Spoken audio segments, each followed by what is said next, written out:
There's a few seats in the front. If you want a front row seat, don't be shy. Come up and join us in the inner circle. Should I pass things out? Maybe, but I don't know. I'm not sure what Jay wants. Okay. Often, maybe what you should do is be on hand to pass them. You want to stop and just walk around? I don't know. I see you there. So often if you pass it out, Okay. it's a teacher. So pass it out. Well, I'll get up and stand. Okay. So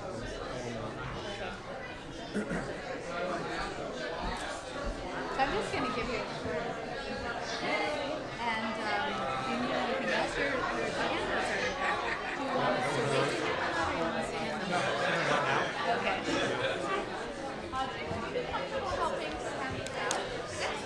And John Lasseter is also writing them back, but I don't know.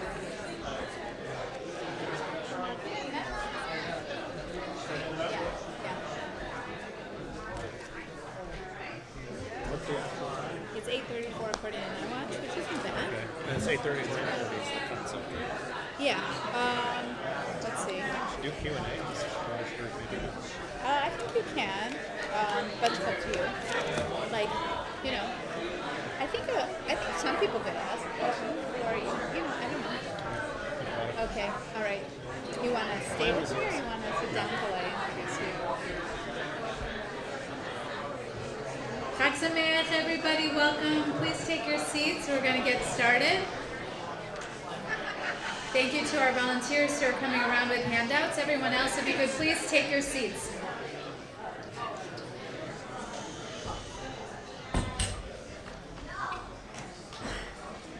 Chag Sameach, everyone. For me, it's like a dream come true that Rabbi Dr. J. Michaelson is our scholar in residence today. We can't really, let's hear it for. We can't really say he's our visiting scholar because he lives right here in Montclair. And for me, it's a rare thing to meet somebody first as an author, and then as a real life person and a preschool parent. And I just want to say that, you know, Rabbi J. Michaelson, or Rabbi Dr. J. Michaelson, or J. Michaelson, okay, he's written 10 different books, and 3 of his most recent books are downstairs if you want to take a look at them. But there are 2 books of his in particular that really changed the way I think about the world and about myself and about Judaism. And that rarely happens, that you would read one book by somebody that would do that. For me, the book God is Everything radically changed my idea of who I am, who this podium is, who God is, what the world is. It literally blew my mind. And also, God is in your body. You were the one who taught me that when we celebrate Shavuot, we're not just celebrating being the people of the book, but really also people of the body. And so I think we were lucky here in Montclair to get J. Michaelson tonight, to get him before he went viral on Rolling Stone and became a commentator on a CNN Today show twice a week. It's like he was already famous in my rabbi book for the 2 books that I knew of that had changed my life. And then just after we invited him, or maybe because we invited him, his career took off even farther. One of the reasons we wanted him to come tonight is because he has an interest in so many different topics, ranging from meditation and spirituality to activism and LGBTQ rights. And I don't want to say anything more because I want to just hear you teach us Torah tonight. Let's give it up for Rabbi Dr. J. Michaelson. Thanks, Rabbi Julie. I feel like that's the closest I'll ever have to like a rock star introduction. Let's give it up. Thank you. So I'm new to Montclair. My family and I just moved here in August, and I have to say this is like Olam Haba. This is like the paradise idea. The joke about like there's a Jewish guy stranded on a desert island and he gets rescued, and there's the 2 synagogues that he built, and they said, "Why'd you build 2 synagogues? That's the one I go to, and that's the one I wouldn't be caught dead in." Right? This is like a beautiful antithesis of that, right? And I love that there's this coming together, and I love that the way the program is designed that you can also kind of choose your own adventure. There are lots of different ways to do Jewish, whatever that means. And hopefully you might consider over the course of the evening trying one that's not your preferred flavor.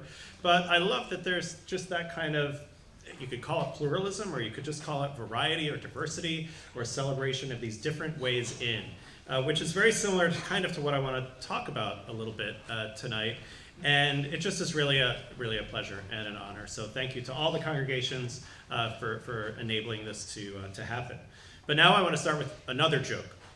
I realize I already told a joke, which usually I always start with a joke. I don't usually start with 2 jokes. I know. So this joke takes place in Eastern Europe, and kind of in the old country. And I want you to imagine, a group of people on a crowded train, and it's the summer, right? Like it's going to be on Monday when it's 84 degrees in Montclair, by the way, because it's kind of cold today, right? 84 on Monday. It's hot. It's dusty.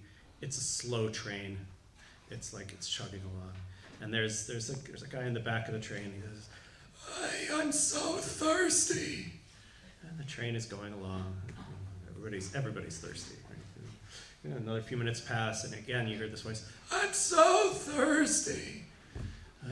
As the guy's fetching, and another time, third time, finally, "Oh, I'm so thirsty." Finally, someone says, "All right, fine, here, have some water. Have a drink of water." He says, "Thank you."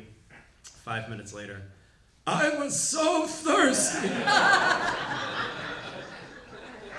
So this is like one of my favorite Jewish jokes, especially to start a talk. And it's so Jewish, right? It's the joke, it's about kvetching, right? And there's something redemptive even about the kvetch, right? There's something sacred about the kvetch, right? I mean, the Torah is filled with kvetching. Literally, they were so thirsty at one point. We were in Egypt and we had all this great food. Now we don't have anything. We just have to do this. We were this, we were that. It's constant kvetching. But there's also kvetching, like in the name of justice, right? In a little bit, look a bit at the family known as the Daughters of Tzlopchad, and they kvetch. They're like, this system sucks. This patriarchal land distribution system where our father didn't have a son, and because of that we get nothing. That's a kvetch, right? That's a beautiful kvetch. That's like a sacred kvetch for justice, which is the new Jewish activism group that I'm starting. And I want to suggest that in a certain way, many of us, we've been through a lot over the last few years, you may have noticed, right? For some of us, it involved a lot of loss. for all of us, I think we each experienced, whether we experienced the pandemic in different ways, we had experienced the Trump years in different ways, depending on our politics, and I know that's one of the forms of diversity that I want to honor, but many of us had a very difficult time through those years. And in a certain way, we don't want to say I was so thirsty, because we want to move on, right? And we are moving on, and we're celebrating life, and aware that our bodies experience things differently in the world, but that as a society, we are kind of moving to some new chapter that we don't know what it is. But there's still a lot of thirsty in our culture. This is the downer part of the talk, but the whole rest of it is going to be uplifting.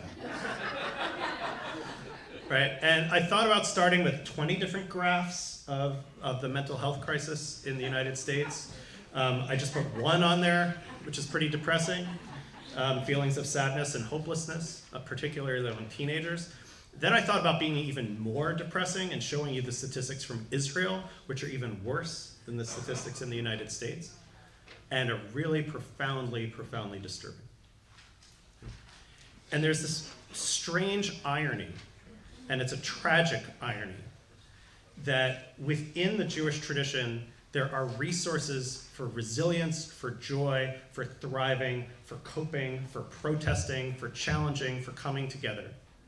And yet, for a variety of reasons, some people are excluded from those resources, and some people exclude themselves from those resources for a variety of reasons, many of which are entirely justified. And there are blocks in place between tools for healing and thriving and people who are hurting. And not just even people who are hurting in the most profound ways, although that too, but also there are ways in which these resources are treasures for all of us to kind of celebrate more, to appreciate life more, to come together more. And this is not an advertisement for Judaism. I want to talk about that in just a moment. But rather, it's a suggestion that we can look at this tradition not as something that's handed to you and is so problematic and therefore we're not going to even touch it, or it's alienating and I have to have a belief in God or something like that, but actually as a kind of shipwreck in which there is treasure to be discovered. This is a metaphor by my guiding pole star, guiding star of how I relate to Jewish tradition, a poem by Adrian Rich, a fantastic queer Jewish poet, social thinker who recently passed away, who analogizes the experience of engaging with the tradition as diving into a shipwreck. Appropriately, it's the last source on the very back of the packet. And I'll just look at the second verse. Incidentally, I do big packets. I just feel like now you have a lot of cool sources that I love. We're not going to look at most of these sources tonight. I came to explore the wreck. The words are purposes. The words are maps. I came to see the damage that was done and the treasures that prevail. We are, I am, you are, by cowardice or courage, the ones who find our way back to this scene, carrying a knife, a camera, a book of myths in which our names do not appear. In other words, we relate to this body of history, of culture, of tradition, of text, not necessarily in some imagined fundamentalist way that here's an unbroken tradition of which I am now the person, like in my bar mitzvah, here you are, Jay, your Kiddush cup is here, and your candlesticks are there, and now you own it. You have been given Judaism. But rather that there is this complex way of seeing and feeling into the resources of our Jewish tradition.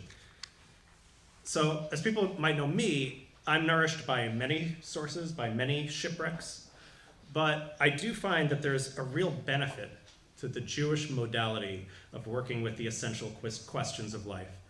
Questions like, how do I show up for people I care about? How do I work to make a world that's more compassionate and has less suffering in it?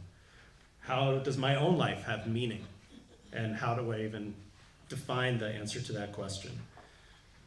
There's something wonderful about the fact that for many of us, if we come from Jewish families of origin, this tradition, we might have grown up with it. It might be almost kind of in our kishkas, to use the scientific term, in our guts, right? In our body, in our soul. And for many who come as Jews by choice or in multi-faith families, there's a freshness to that also that complements that feeling of connection and that feeling of embrace, right? There's something really valuable, I think, in looking at what it is when we do Jewish in this way. What are the resources, what are the treasures in the shipwreck, and how might they make my own ship sail in a certain way? Jews know something about joy in the midst of precarity. Precarity is the sense of being, perhaps your life is precarious or unsafe. I'm not the hugest fan of Fiddler on the Roof, actually, to be honest, but there is something in that, right? The beautiful metaphor, right? There's the fiddler on the roof who's playing a beautiful song, and eventually maybe has to pack up and knows that. But there's beauty in the recognition of that situation of precarity itself. So I decided, I had about like 20 examples of this, and I pared it down to the really economical number of 7, which is ridiculous, of course.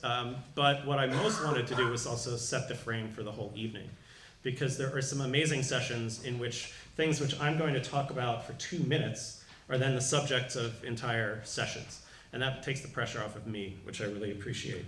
The frame I want to offer for this next half hour is the following.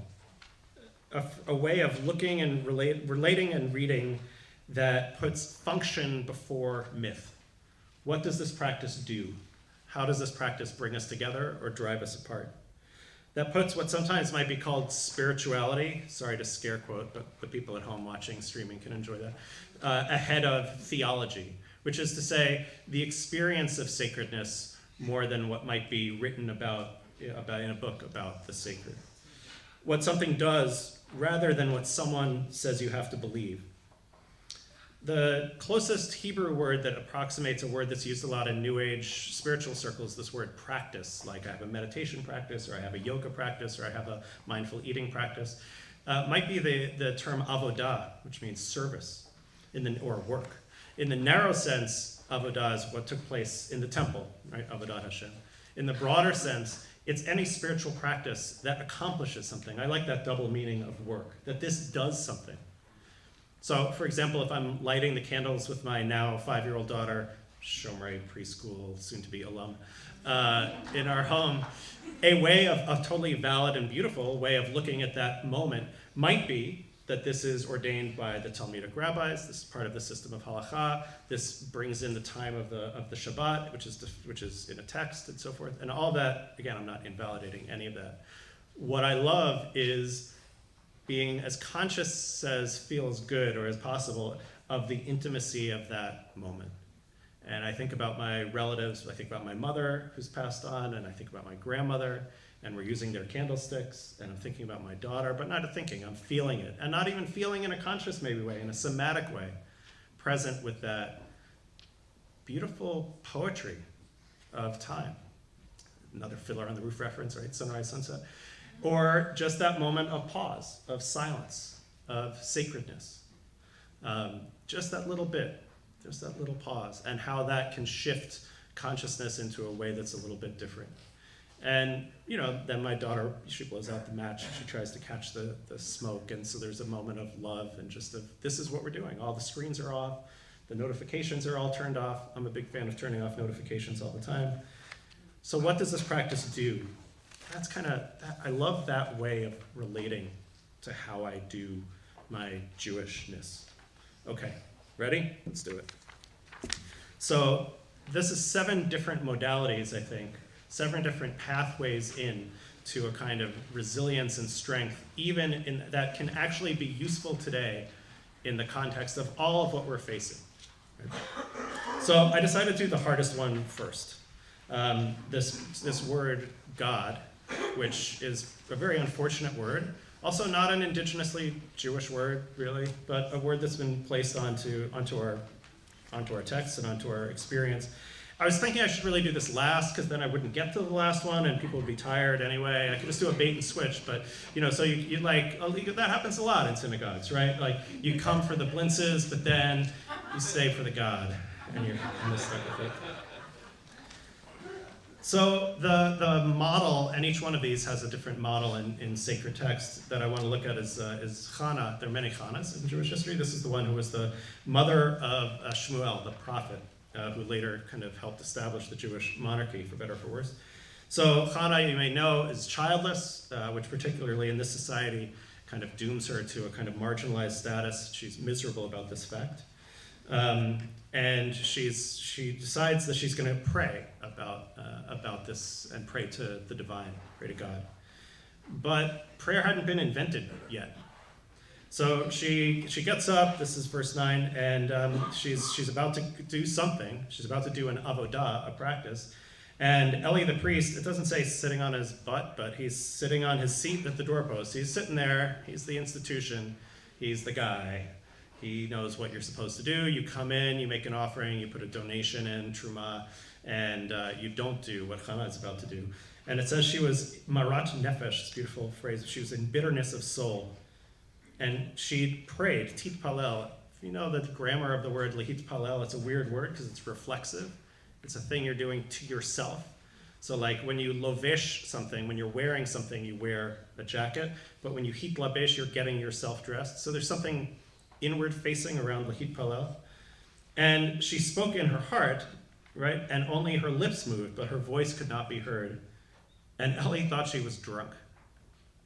So this is the invention of Jewish prayer in this moment, to pour out her soul in a way that's emotional, non-standard, not according to what the synagogue rules and regulations are. And Eli says, what are you, drunk? Get out of here. And she says, skip the verse here. She says, no, I'm not. I have not had any wine or strong drink. I'm pouring out my soul. Notice that nice little twist, by the way. I wasn't pouring Jack Daniels. I'm pouring out my soul to the divine, the God. In this moment, there's a powerful transformation that would come to shape the entire Jewish world, right? After the destruction of the temple, this form of prayer would come to be the dominant form of prayer. But what I really want to focus on is this is not an advertisement necessarily to come to Zamru Shabbat at Shomrei, although I guess it could be that. But it's to enter into the imaginative consciousness of Hannah in this moment. So let's take the God word and put it over there. Oh, let's not put God with the American flag. We're going to put God by this lectern over here in a neutral place, just slightly to the side. And just go with this psychological experience, right? This is a woman in profound heartbreak who finds it to be powerful and healing to lehit palel, to do something to the soul. And for me, I'm really nourished by this because I don't have a theological or theistic belief that God answers prayer, as God does in the story. Full disclosure, Hannah's prayer is answered. She makes a promise, she has to keep it, history moves on. But putting that again over here on the lectern, I don't have that notion operative in my mind or in my heart. I think if God answered prayers, there are a lot more important prayers than mine that should have been answered over history. But I do feel that there's an immense psychological benefit to what's sometimes called in recovery or in 12-step programs of kind of letting God carry some of the burden. Right? Knowing in a way of kind of similar to the serenity prayer that there are things that are within my power and I'm going to do those things. And there are things that are just beyond my power. Some things, this is also Stoic philosophy, right? Epictetus, some things are up to us and some things are not up to us. It's really easy to understand that intellectually, but when you're in crisis, at least when I'm in crisis, it doesn't feel that way. It doesn't feel as though, I can just let me leave. What would it feel like to really energetically let down the burden that I can't carry? It might feel a little bit where Isaiah says, Hinei el yeshuati, we say this at Havdalah, the end of Shabbat. So we talked about lighting candles at the beginning. The end of Shabbat, Hinei el yeshuati, God is my salvation, I will trust and not fear. It's not that there's for me at least, some anthropomorphic entity in whom I'm trusting. It's that there can be a shift to a position of trust if the practice is done, if I do my own kind of practice. Again, not with a theological belief system, but with kind of seeing this is what is up to me in this situation. I've done everything I can for this person who is ill. I've done everything I can for my child or my relative who is suffering. And I can feel into that and leave the rest to God. That's the God that I can kind of feel into. Martin Buber once said, if we're talking about God as something, I don't believe in that God, but if we're in this direct encounter, then I can know and feel into what God is. there's something really also beautiful about the brokenness of Chana in this moment, leading to profound spiritual revelation or innovation. Right? The patriarchs and matriarchs of our tradition are flawed human beings in great pain, leaving their homes, going to some hostile land, one, according to the myth, right, almost murdered by his own father, another constantly struggling with his own masculinity and the greater masculinity of his twin brother. The mystics of our tradition, the artists, the heroes, they don't paper over this brokenness, but it's like that Japanese art of kitsugi, where there's a broken vessel, but then the mending is part of the art, right? As Leonard Cohen plagiarized from Rumi, that there's a crack in everything, and that's where the light gets in. I mean, this is the paradigmatic invention of Jewish prayer, and it comes not from a theological desk, but from pain. I think about what the Jewish philosopher Abraham Joshua Heschel wrote in Man is Not Alone. Heschel is often remembered for part of the spiritual journey, which is that the religio-mystical experience of radical amazement. But actually, most of his work was devoted to what we do to respond to that experience. So that experience can be any kind of wonder, the birth of a child, or astonishing natural beauty, mysticism, psychedelics, love, art, anything that gives us a transpersonal experience, a glimpse of that greater reality. And also, the same kinds of openings that come from tragedy and pain and brokenness and loss. These open us to that kind of religious consciousness. And it's not just about having the experience, but how we alchemize, how we transmute those experiences into a more aware and just and kind and helpful life. So I kind of love that this gives me the benefits of God without the costs, in a way, right? It's the experience, the practice of setting down the burden, not like the theological sort of belief. And that sense that we can develop of you, Y-O-U, both with other people and with the universe or the mystery. It's the desire to pray more than the belief in the prayed to. That's what I want to honor. The desire to pray, the yearning to pray, even though we don't have the belief that there's anyone home. I think that could be really a profound, and it is for me, a profound spiritual practice and a resource for resilience, knowing when I've done what I can and leaving the rest to God. How that might be operationalized for each of these, I want to talk about like a little takeaway before moving on to the next one. Thinking about what burdens I'm carrying that I can set down. Feeling what it's like to pray in a group. One thing I love about Jewish prayer, it's this oscillation or pendulation between individual and communal. So you're in a group, sometimes you're singing together, sometimes you're not, sometimes you're interior, but you're in a room with other people being interior. Cultivating some of that wonder and inspiration. And you don't have to check your skepticism at the door in order, I think, to have that experience. That's the first of 7. I'm on my pace. I'm doing really well. Are we good? Do we need to take a deep breath, exercise, anything like that? Good. So the second, for which I've written a lot about this, until very recently was working for a meditation company, so this is kind of an advertisement, is what I would call contemplative practice. And my hero for this is Rabbi Shimon Bar Yochai, not the actual Shimon Bar Yochai of the Talmud, but the mythical Shimon Bar Yochai of the Zohar, the great masterpiece of Jewish mystical and esoteric literature. If you're interested in Kabbalah, my suggestion is to read the book by Malila Helner Eshed called A River Flows from Eden, Mystical Experience in the Zohar, which what I love about that book, it caused me and many of us to realize how we were importing other traditions' definition of mysticism and imposing it on an amazingly complex, weird, bizarre, problematic, wonderful Jewish system that actually has very little in common with it. So this is a little bit about Shimon Bar Yochai.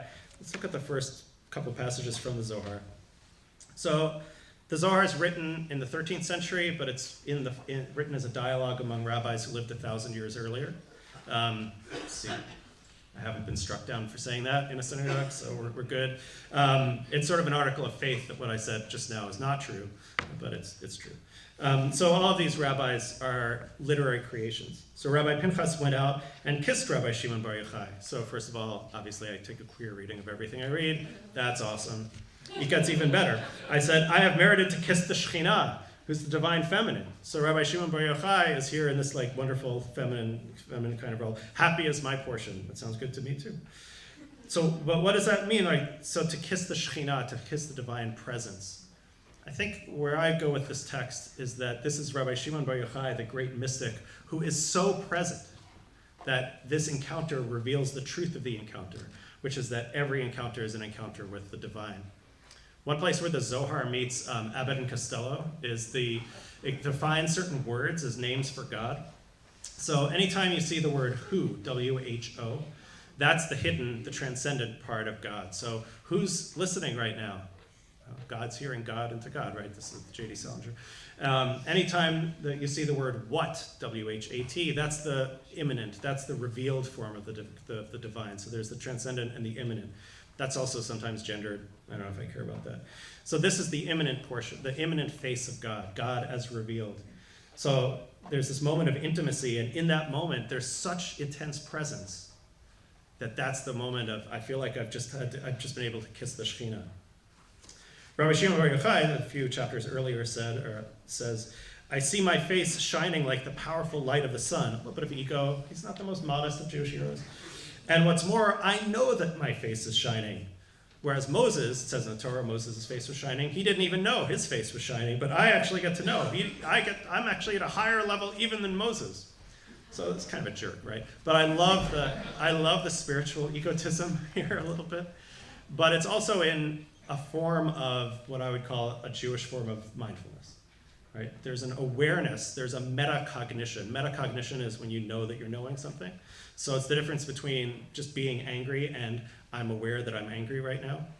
That may or may not lead to better results. You can have the metacognition of I'm feeling really angry right now and still be very reactive and lash out and say or do something that you might regret later. But there's at least a chance, maybe a 10% chance, that with that metacognition, there could actually be just a little interruption in the circuits of the brain that want to just react, the fight or flight, the so-called reptilian brain, the amygdala, just a little moment of the prefrontal cortex, which, as Viktor Frankl said, that's where freedom is, that little gap, that little space between the stimulus and the response. And I worked for this company called 10% Happier, which is based on a book by Dan Harris. And I think Dan's profound insight, which is also a very Jewish insight, he happens to be Jewish, but I think he would hate that I'm now mentioning him in a Shavuot thing in a synagogue. But anyway, is that 10% is a great number to shoot for. Because you're still 90% miserable. Right? We're still trying to help each other get through this thing. We're not aiming, certainly in the Jewish model, to be saints. It's really quite remarkable, actually, in the Jewish tradition, almost unique among world religious traditions. There's hardly any, not none, but there's hardly any monastic renunciatory tradition where the spiritual path is about perfection, getting it totally right, and just leaving the world and being able to be in kind of that perfect mode of spirituality. And where that does happen, like when Moshe goes on top of Mount Sinai, we don't even find out what happens on top of Mount Sinai. Like, I'm a wannabe mystic. What happened? What did he see? All right, there's a cloud, there's a thing. Even in the movie with Charlton Heston, there's something, right? You see the fire and the car's the thing, and he looks and he's like kind of tripping, right? But in the text, we don't even know. What we get is what he brings from that experience, right? Tort law, right? All that, right? All the sort of stuff that, comes down. It's like, so, oh, wow, Moshe, what happened? Well, I got to set up some courts, and here's what it's going to be if a person's ox gores another ox. This, I think, is this profound beauty of the Jewish tradition. It's so strange. For those of us who are familiar with this, it might seem familiar, and you don't see how weird it is. Like, I had a powerful mystical experience, and all I got was this T-shirt filled with tort law. But I have found, and the reason I've devoted a lot of my professional life to teaching contemplative practice, is that it truly is my go-to tool for resilience, both in times of joy and in times of pain and in sorrow. I had a rough March and April of 2020 as they went.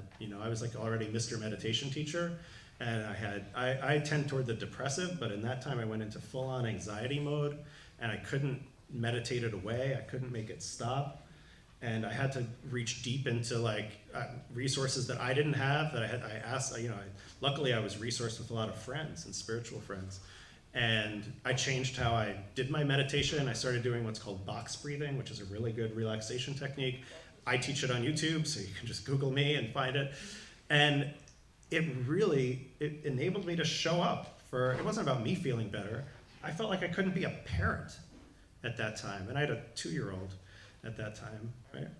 And I wasn't doing all that stuff for me. I was doing it for my family. And I've taught meditation and mindfulness in Jewish context, in Buddhist context, in secular context.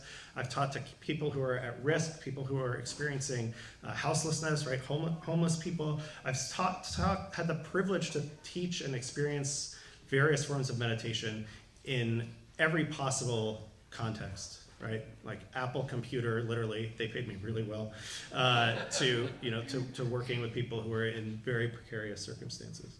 And I really want to commend it. And forms of meditation are indigenous Jewish tools for resilience. And they can be given over, and they are accessible in synagogues as well as in, cool meditation centers and apps. Okay, that's number 2. And I'm skipping the really awesome, 2C is, by the way, one of my favorite Jewish texts, and I'm not going to really have time to do it. But it's this wonderful thing about even when you think you know something in the abstract, you're missing out on everything if you miss out on manifestation. So you can read it at some other moment. Or read it right now when I go on to number 3. Bored with social justice activism? Just go back and read 2C, because it's an awesome text. So obviously I think maybe the main Jewish tool for resilience is trying to make the world better, is that sacred kvetch that I mentioned. But you may have noticed in your own work that it's incredibly draining to constantly do that. It's exhausting, right? Even when Jews talk about anti-Semitism, you think we would be kind of united. We've never been more divided than when we talk about anti-Semitism today. And I can tell you that because I'm on all of these crazy panels where that's what we do. And there's like a new initiative from the White House about anti-Semitism, and the first thing that the Jewish community is doing is arguing with itself and others about what the definition is and what should be counted and what's not. So even, right, when we're like, you would think, right, we could all agree on something, we still can't.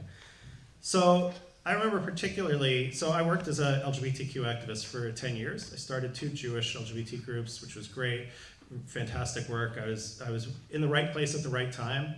This was when kind of the marriage battles were happening, and I was just in the right place at the right time, and able to kind of contribute to that phase of the work. We're obviously now in a perhaps more terrifying phase than ever before. But even then, there was a strange paradox where there were a lot of folks who did what I would kind of call like a spiritual narcissist thing, where like, I don't want to disturb my Zen by like, don't bring politics into the synagogue. And I don't mean partisan politics, which can be really divisive. I just mean like any kind of ethical work around making the world a better place. I once co-led a session at a Buddhist center, actually, with a friend of mine. We titled it, "Why Are You So Sensitive?" in integrating justice work and meditation. Because people literally were like, I come to meditate to relax. I don't want to be told about how I'm making other people miserable. And on the other side, a lot of my activist friends were like, that's a waste of time. This is enabling capitalism. Mindfulness is terrible. You shouldn't do any of these things. And what's strange is that for me, I never experienced it that way. So one time, how many people have been to Limud? Anyone gone to Limud? Wonderful. All of you should go to Limud. Wonderful Jewish. It still happens, right? It's still happening, Limud. Now COVID's, right? It's happening. Limud is a wonderful, inclusive, every stream Jewish learning conference, weekend, retreat thing. And it is wonderful. People from all different streams come together. And at this time, when I was doing this activism work, I had a book out called God versus Gay, ? The Religious Case for Equality. And I was giving a talk about this. And this was at a Jewish gathering. So, we Jews have a way of indicating when we'd like to speak, right? We interrupt. So somebody interrupted. and shouted out, kind of heckled basically, and said, well, what about bestiality? Meaning like, if homosexuality is okay, then what about bestiality? And so obviously that wasn't a very sincere question, right? I mean, that was a heckle. And so I had like my mindfulness hat on. So what happens? So I wanted to kill that person, right? I was extremely angry. I was personally offended, right? A lot of profanity was running through my head. And thank God there was that little space of metacognition, because I didn't do any of those things, right? The goal in that kind of conversation is not to persuade the person on the other side who's a crazy extremist. It's to talk to everybody else in the room, right? Who may have doubts or who may not be on like with the program yet, but who's wondering what's about to happen in this live moment. And to actually have a conversation with the people who are able to have a conversation. And luckily I responded skillfully in that moment, right? It was just kind of like, well, let's take that question seriously. Are these things similar? Is the love I have for my husband the same thing that somebody might experience for an animal? Is that true? Are these really similar? And if they're not similar, well, then what's the question really about? And I'm not focused so much on my answer, which may or may not have been the best answer ever, but I am focused on the way in which joining our spiritual practice and our social justice work or social activism work can enrich both sides. The model here, of course, as I mentioned, is the Daughters of Tzlov. And I'm not going to do every line of this text because I am mindful of the time, but just noticing that they come and they say, also, they speak also from a place of brokenness. This is a part that's not quite evident in the way this story is told. So I told you the contours of the story, but the line they actually say in verse 3, this is on page 3, number 3, verse 3, spooky, but a coincidence. Our father died in the wilderness. He was not part of the Korach crowd. He wasn't those guys. But this is a line which no one ever teaches when they teach this story. He died of his own sin, and he had no sons. So the commentators, and that doesn't explain what that means. What ends up happening, they tell this to Moses. Moses tells it to God. The rules are changed. Daughters can inherit when there's no son. So massive, it's not quite a smashing of the patriarchy, but it's a pretty good, break in the armor a little bit. But notice that, so the commentators don't know what to do with this line, with this phrase. Some say, well, it's like, oh, he might have been that guy who has no name, who was breaking Shabbat, and he was immediately put to death. Maybe it was that guy, which is a really provocative reading. So actually, the Daughters of Tzlov have already experienced the profound cruelty, and I would say injustice, of this society. And yet they're still able to have the resources to work within the system, the messed up system, to achieve some incremental measure of justice. Now, that's not a claim that sometimes radical action isn't the right approach. Sometimes it is. But notice that there's a skillfulness here, an ability for these women who are in a disempowered position to somehow actually intercede in a system that is completely rigged against them, right? And there's that strength and that power that these are our Jewish heroes. The Dalai Lama recently said a while ago, actually, several years ago, that we should practice what he called selfish altruism. There's plenty of data that if you want to sort of improve your baseline level of happiness, do something for someone else. It might be service work, it might be justice work, whatever it is, that's something that's not about your own happiness, paradoxically, increases your own happiness. I love that because you have to kind of play a game with yourself. I'm not doing this to increase my own happiness. But I love that teaching, and I want to really encourage everybody to practice selfish altruism. There are so many opportunities here locally, right, which I've gotten to know about these last several months, and obviously on national levels as well. And it could be somebody called out in the service, calling someone who's lonely. Right? You don't have to. It would be nice if you could change the whole world, but you don't have to change the whole world if you lift the burden of someone who's lonely in that little bit of altruism or compassion can actually yield an immense benefit. Right? So you don't have to guilt yourself into doing the right thing. You can selfish yourself into doing the right thing. All right, let's turn to number 4. So number 4, this is one that we're doing a lot tonight: text study, and wisdom. Rabbi Tarfon, who is the person who says this famous line in Pirkei Avot, the people usually do 16, which is a more touchy-feely line than 15. But right, lo alecha hamlacha ligbor, it's not up to you to finish the work, but you also can't desist from it. He himself, surprise, surprise, another Jewish figure who comes from pain and from tragedy. He was a Kohen. His family is a Kohen. He had been part of the temple service. He had participated in the service of the temple, and he saw his entire world destroyed and countless members of his family murdered. And it's interesting, even he has a lot of kind of adventures in a certain way, but there's this teaching that I think is intrinsic in this very familiar text from Pirkei Avot, that you may never finish the work, right? But there's this wisdom in the doing of the work, right? That's what we were saying kind of before. Here, in terms of how we can operationalize Rabbi Tarfon or integrate this into part of our lives, it's hard for me to, I'm trying to like put this into words.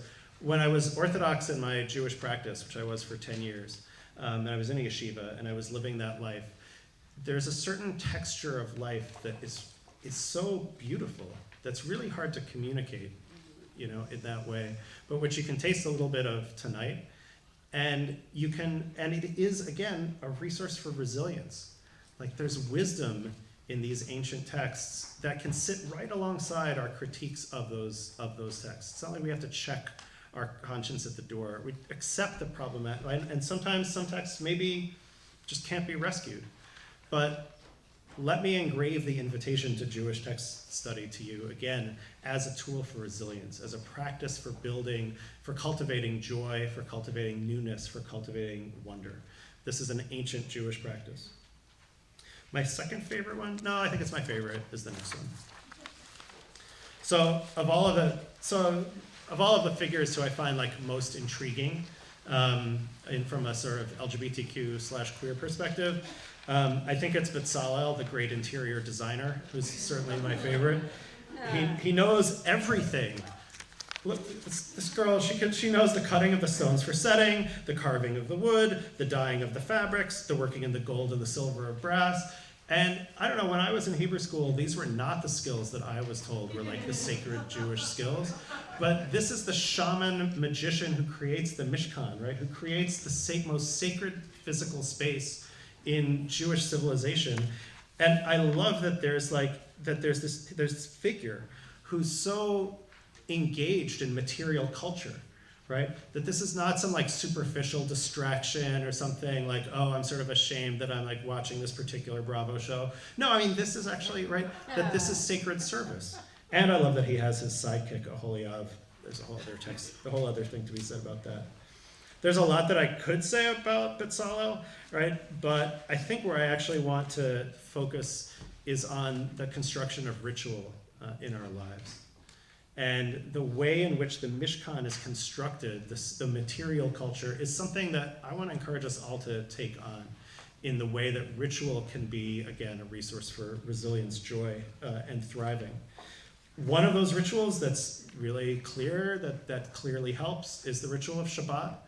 I love that secular kind of psychology has now rediscovered that there's an immense benefit of taking one day off from the things which we do the rest of the week.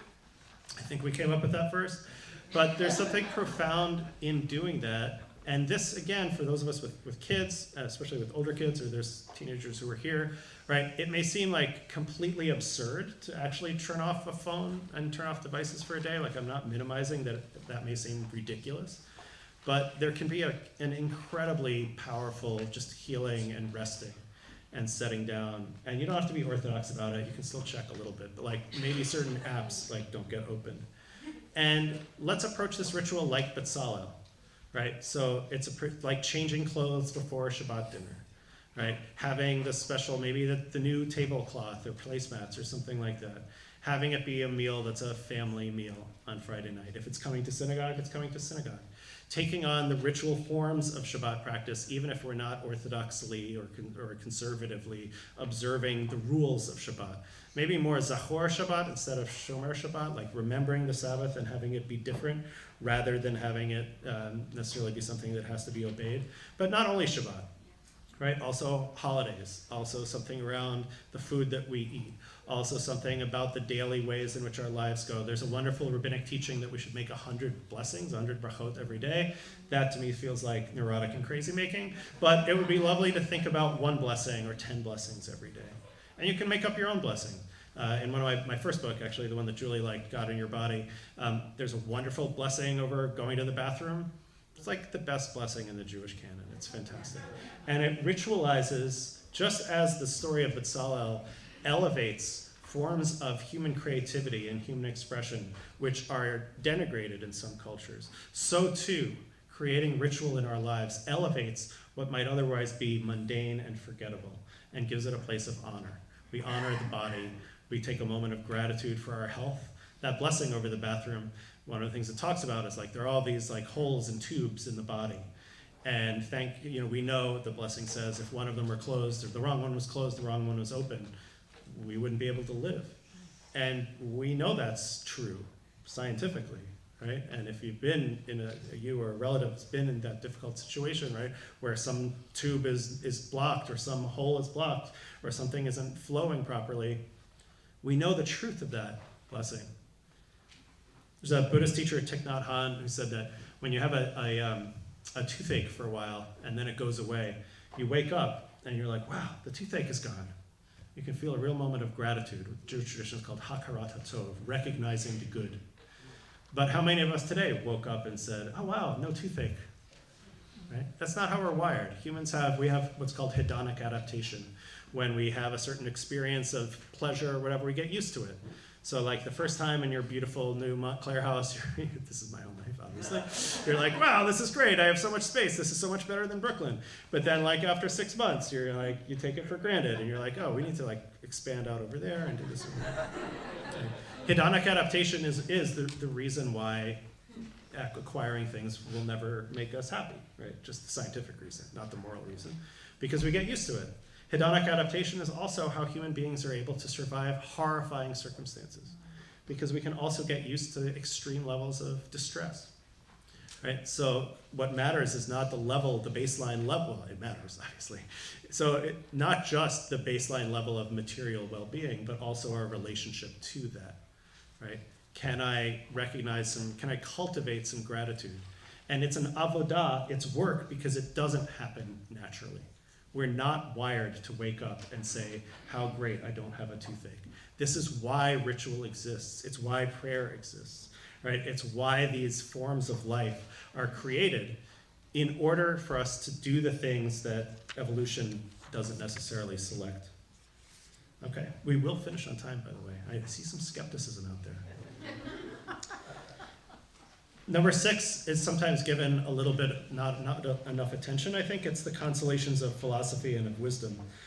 Because of time, I'm not going to read these passages from Kohelet, but instead I'm going to read the passage from Mary Oliver, Wild Geese. How many people know the poem Wild Geese by Mary Oliver? So everything, the invitation to be here, everything that has led to this moment is worth it for the 60% of you who didn't know this poem until now. So this is kind of my Torah. It's my version of Ecclesiastes, Mary Oliver's poem. You do not have to be good. You do not have to walk on your knees for 100 miles through the desert repenting. You only have to let the soft animal of your body love what it loves. Tell me about despair, yours, and I'll tell you mine. Meanwhile, the world goes on. This is why it's the Kohelet poem, right? Summary of wisdom. Meanwhile, the sun and the clear pebbles of the rain are moving across the landscapes, over the prairies and the deep trees, the mountains and the rivers. Meanwhile, the wild geese, high in the clean blue air, are heading home again. Whoever you are, no matter how lonely, the world offers itself to your imagination, calls to you like the wild geese, harsh and exciting, over and over, announcing your place in the family of things. Man, I love that poem. Finally, there's the deep healing power of Jewish community. And instead of telling the story of Deborah, who is a wonderful paragon of that, I'll tell a little story of my mom.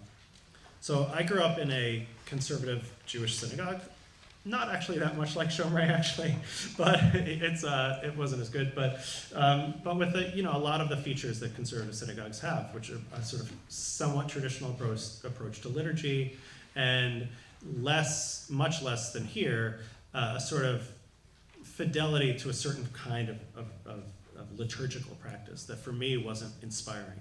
And as a teenager, I thought it was terrible. It was like the worst possible. It was so boring. Why would people come here? And I had all sorts of judgmental thoughts about my mother's fellow congregants and my mom and my dad. And I was like, this is just the worst. And I had I was like 16 and I had opinions. And then when my mom got sick with cancer, the same people who adolescent me was busy judging as like not as spiritually awesome as I was, showed up for her in a way that I hadn't even imagined. And I saw the power of that community be so much more transformative than like some exciting song that we might have sung. Not to put down Zamro, an exciting song, I love exciting song. There was something about the nature of human connection. It doesn't have to be Jewish, but it can be Jewish, right? We're in this loneliness epidemic in America. I'm sure folks have read about that. And there's something about the kind of community that can form in these kinds of contexts that is so valuable. And I didn't even realize how rare it was. I thought it was something to be taken for granted when I was, a kid. And it's not. It's not something to be taken for granted at all. And perhaps I would say the most powerful spiritual practice that's honored throughout Jewish history is the practice of community, including with the people who's like not your favorite person, including with the one who's always complaining about this, including with the one who like you might not have necessarily been friends with had you actually gone out on. But that's what community is. It's like showing up for one another. There are a lot of fake quotes that are attributed to Kurt Vonnegut, but one which he actually said, or a character in one of his novels actually said, is 7b, the last sentence I'll say. Last quote I'll say, which is, "We are here to help each other get through this thing, whatever it is." The humanism of that sentiment, which I've seen actually work in powerful Jewish communities, even ones which on the surface I might not have understood at first. That humanism is, I think, not just the best of religion, but maybe the best of humanity as well. Chag Sameach. Thank you.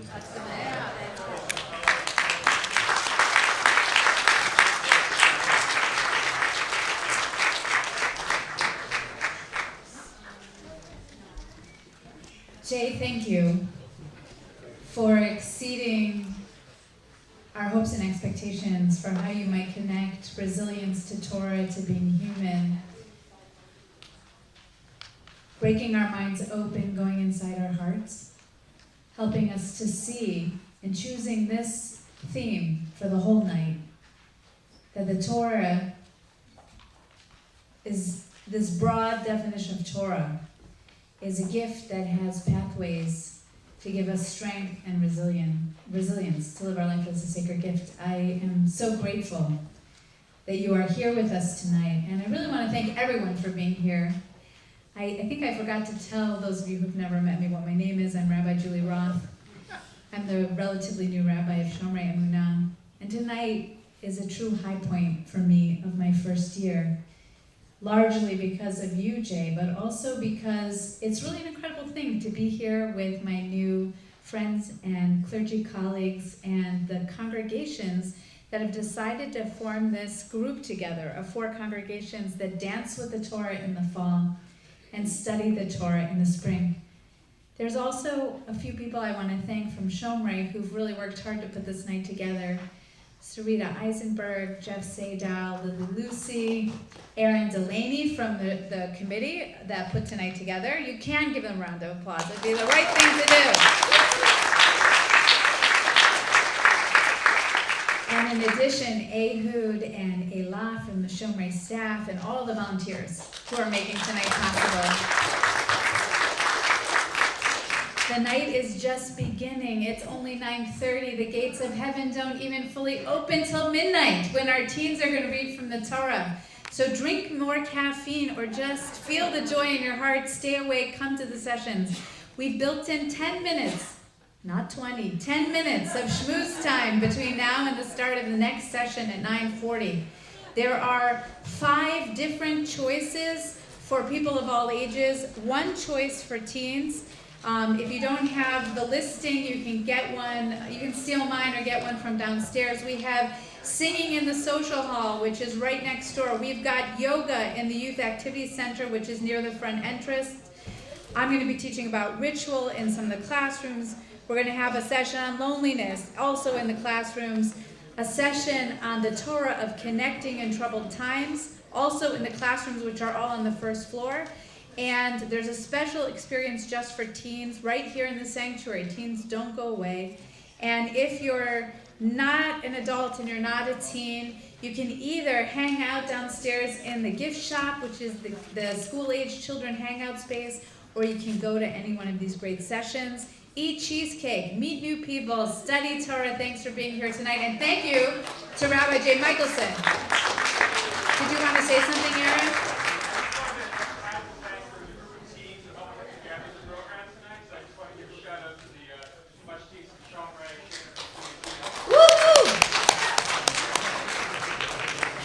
Chag Sameach, everyone.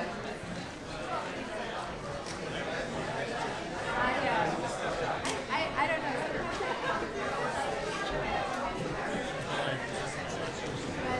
Oh yeah, thank you.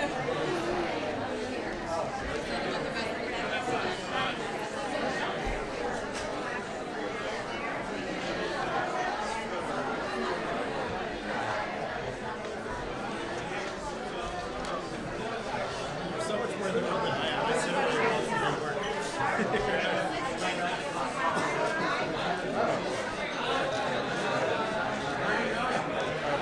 Portugal, Porto, and Lisbon.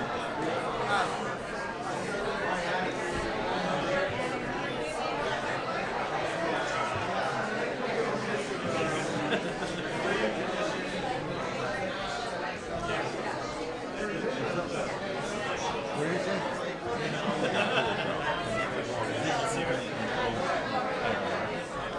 Yeah, well, I'll see what I can.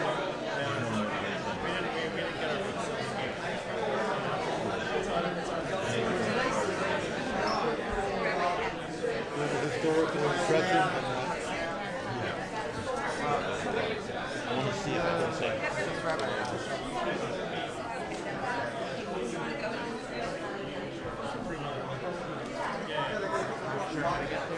So it's very weird. This is comes from the which is a very no one really knows. It's great. It's very it's a great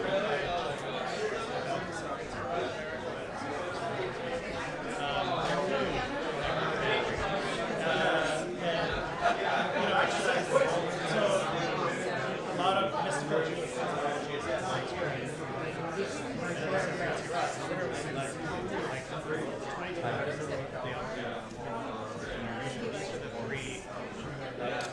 doesn't really say why. There's the next flight. Roger. Not the, Okay. no. It's like the cosmic mother. Yeah, I know Josh went to No, all French shit are just, they're just possible interpretations. The book is very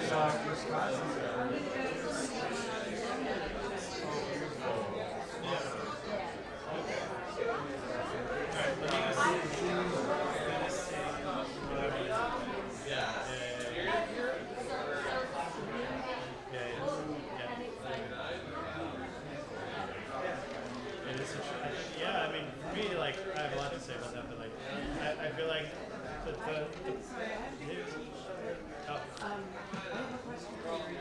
I'm around. I mean, I'm a member. I'll see you again. What I love about 12 step, No, go right 12 step ahead. is, You killed your instructions. what I love about 12 step is how pragmatic it is, and sometimes in religious contexts, there's a non-pragmatic orientation. So you hear it, but you don't hear it. Because it's like, so it took less time. Okay. What's your guitar? Okay, well, I think there's this Oh, cool. Oh, wow.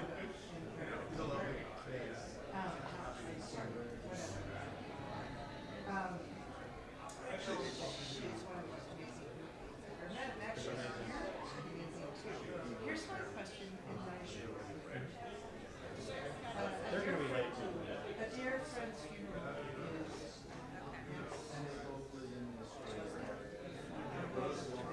she's actually and I guess I was wondering if there is Jewish text or a poem that would be something I could bring bringing all these places. Yeah, let me just give you my book, which is my bag propagated here. There's just a lot of good points in there. And, So much, and with such humor. where's the chicken? It's in there, right? It's Yeah. right here. It's in there. Yeah, In the it's big in one. the- Okay, so I'll find you. Thank you so The much. book's in there too. My name's Peter. Hi.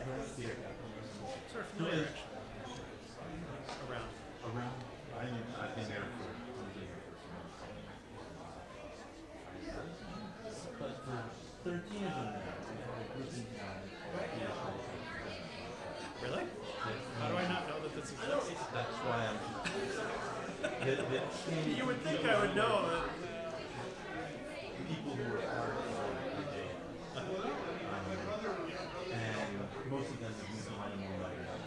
We still sit every Shabbat at 4 o'clock and watch Shabbat. Nice. And somehow we'll find a way to know where it is. Yeah. Mostly on Zoom. Okay. I'm hoping to Oh, you're sitting on Zoom mostly, not in a place. We were in a place, and then we went on Zoom, and we haven't gone back. But I would love to just invite you to where this is here. It's just dropped in Amazing. I practice. didn't know that. People sit there, some regulars, it goes on for a long time. It came into my life at some point. It turned to a lot at the time.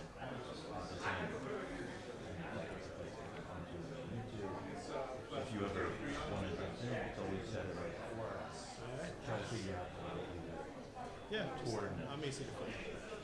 Thank you. Okay, It's but great. yeah, I'm glad you existed. welcome. And I hope we sit with you at some point. That's plenty.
My 16-year-old dad was sitting right behind me.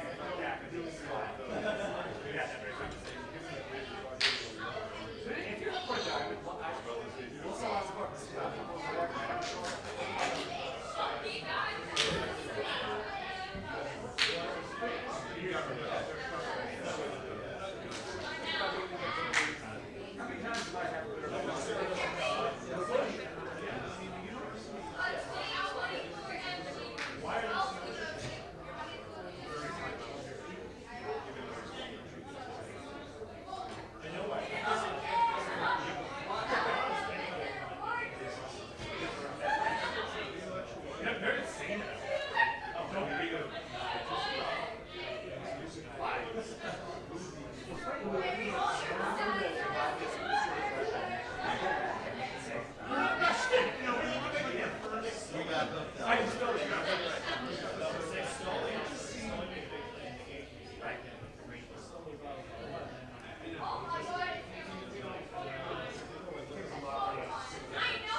got my not daughter.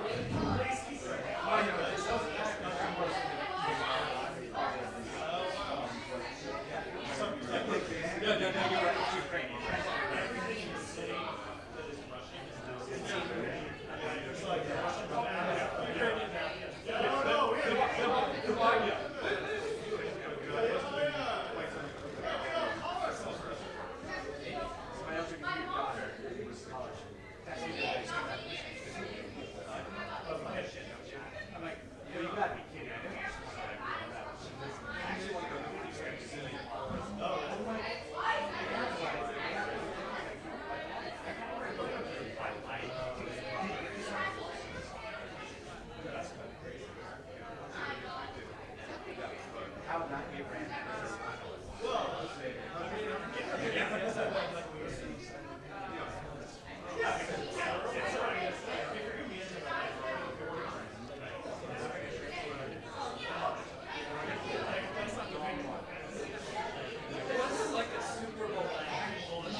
Yeah, which was kind of like. Well, that's a Korean. That's what she said.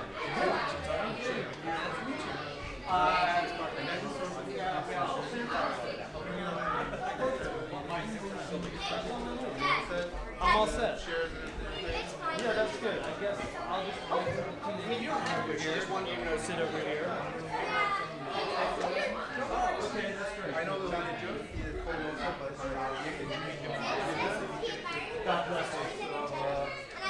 whatever the one stood up.